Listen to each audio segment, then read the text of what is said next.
为了改善导管不相容、甲无法度精准进行水平调整的临床问题，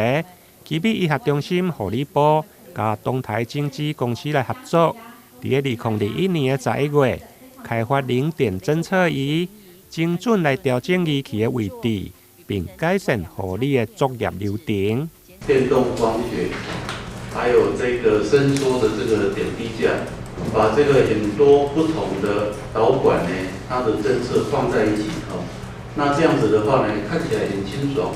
那病人的治疗也可以得到很大的好处所以我们期待跟东台经济一个合作的开始有一个成果，那后续也可以陆陆续续的有一些成果来照顾我们这个病人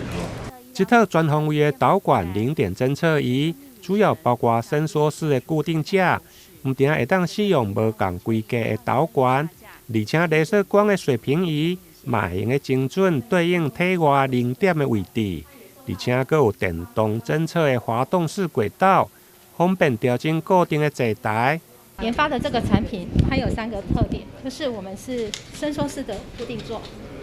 它可以同时适用不同厂牌规格的导管，好，这2个是不同厂牌规格的导管。然后呢，同时我们有一个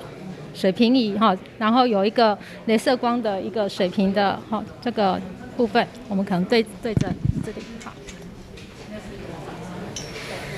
可以视觉化的去对准。好，我们会有一个实质的一个对准的方式，可以来视觉化的去对准我们病人体外的零点。那再加上呢，以往这个固定座呢，我们是用手部扭转的动作来做高度的调整。为什么需要做高度的调整？是因为我们必须随着病人的姿势，病人躺着跟坐起来的体外零点相对位置的高度是不一致的，所以我们必须要时常的去调整、去挪动这个固定座。那我们现在设计的这一个电动式的升降装置呢，就是用这个遥控的方式来调整它的高度。我们可以